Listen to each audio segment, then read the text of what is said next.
انسانوں اور جنوں کی رہنمائی اور بھلائی کے لیے انبیاء مبعوث فرمائے، اور یہ سلسلہ جناب آدم علیہ السلام سے شروع ہوا، جناب محمد کریم صلی اللہ علیہ وسلم پہ منتہی ہوا، اور یہ اللہ کا احسان ہے کہ اللہ تعالیٰ نے ہمیں آخری امت میں محمد کریم صلی اللہ علیہ وسلم کی امت میں شامل فرمایا، ہمیں آپ کی نبوت و رسالت نصیب فرمائی۔ یہ بہت بڑا اعزاز ہے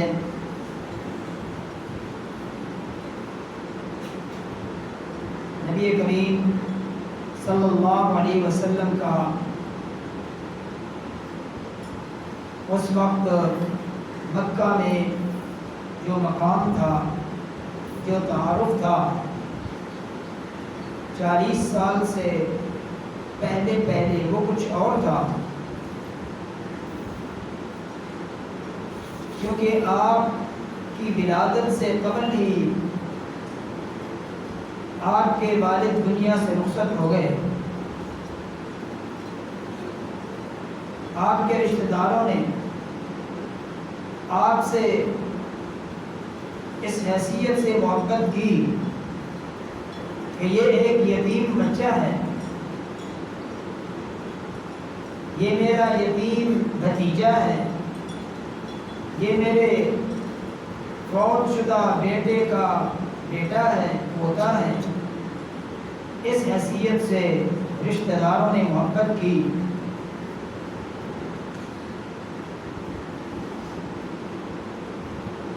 جب آپ 40 سال کے ہوئے، اللہ نے آپ کو نبوت اور رسالت سے سرفراز فرمایا۔ یہ ایک بہت بڑا اعزاز تھا۔ لوگوں کے دلوں میں کئی قسم کے اشکالات پیدا ہوئے کہ نہ جانے محمد سرداری چاہتا ہے، اپنی شہرت چاہتا ہے،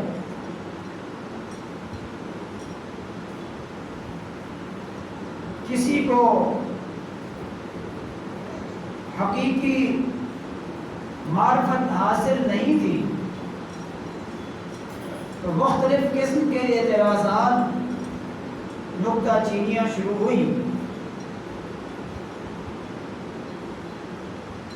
ان کا جواب دینے کے لیے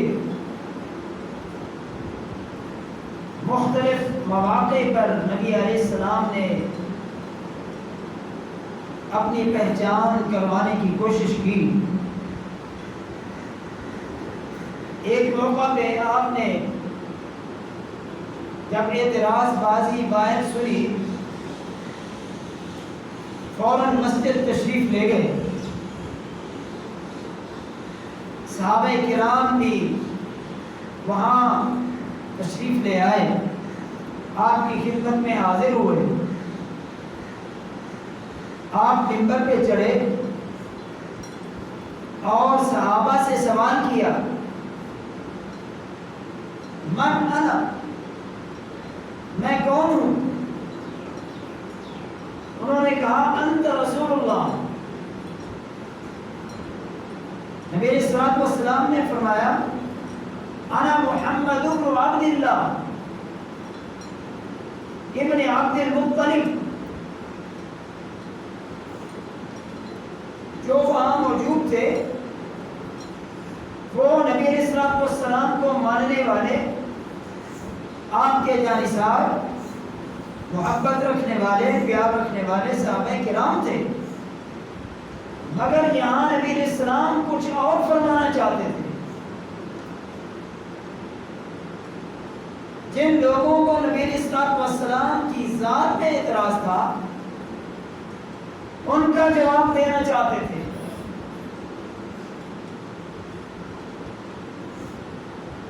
آپ نے جب پوچھا کہ میں کون ہوں، لوگوں نے کہا انت رسول اللہ، آپ اللہ کے پیغمبر ہیں۔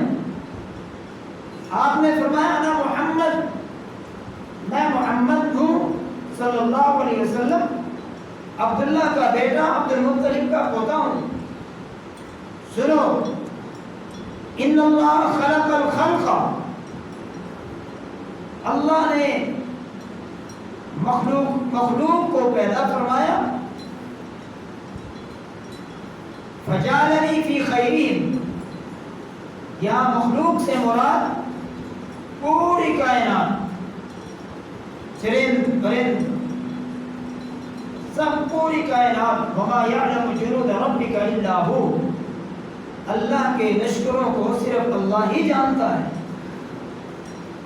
پوری کائنات کو پیدا فرمایا، فجعلنی فی خیرہم، ان مخلوقات میں سے مجھے سب سے بہترین مخلوق میں رکھا، یعنی اشرف المخلوقات انسانوں میں رکھا۔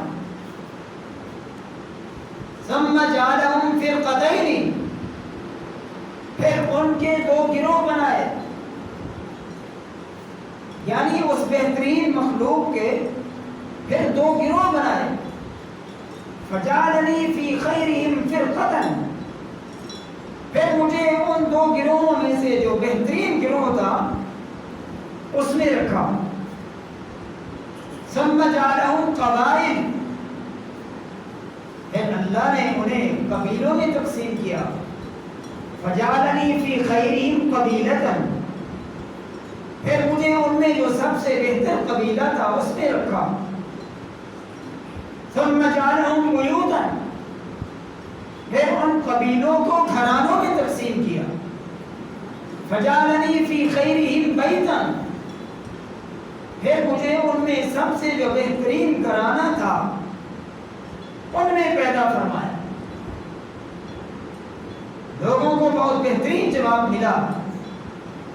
نبی علیہ السلام کی بعثت کے لیے جس دور کا انتخاب کیا گیا اس کے بارے میں بھی آپ نے ارشاد فرمایا خیر القرون قرنی، جب سے اللہ نے زمانے کا سلسلہ پیدا کیا ہے، چلایا ہے، مجھے ان میں سب سے بہترین زمانے میں پیدا فرمایا ہے۔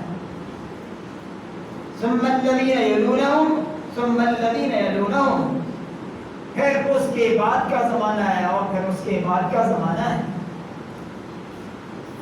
آپ بہت اچھی طرح سے موازنہ کر سکتے ہیں کہ جس دور میں ہم موجود ہیں، نبی علیہ السلام سے لے کر اب جو دور موجود ہے اور قیامت تک چلتا رہے گا،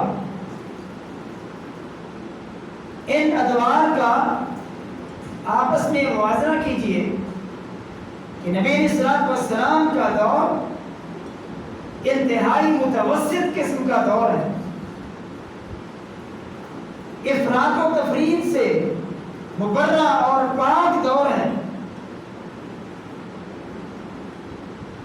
آپ سے پہلے ادوار کو دیکھیے،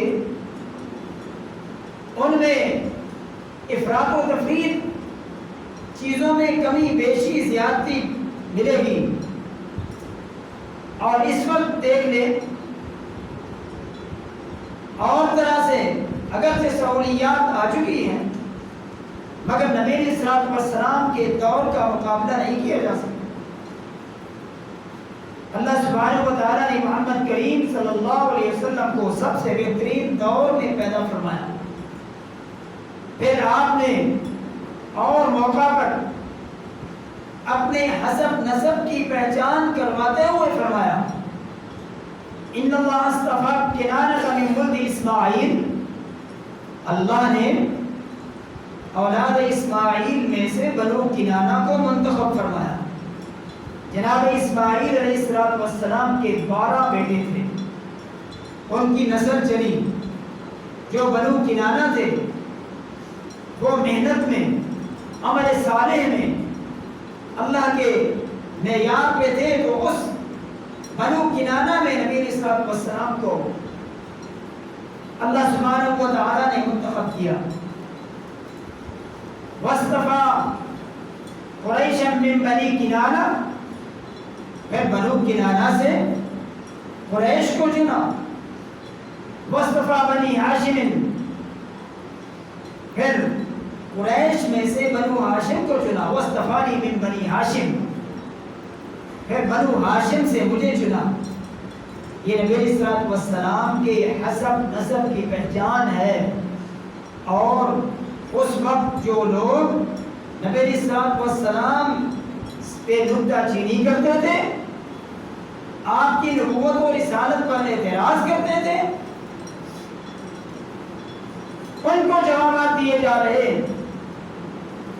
یہ نبی علیہ السلام کا حسب نسب کا مختصر سا حال ہے۔ پھر آپ کی حیات طیبہ کے اگر ہم اس طرح پہلو بنا لیں کہ ایک آپ کی صورت ہے، ایک آپ کی سیرت ہے، اگر صورت پہ بحث کریں تو صورت کے بارے میں خود نبی کریم علیہ السلام کا فرمان ہے کہ معراج کے موقع پہ اللہ سبحانہ و تعالی نے مجھے انبیاء کا دیدار کروایا، تمام انبیاء مجھے دکھائے،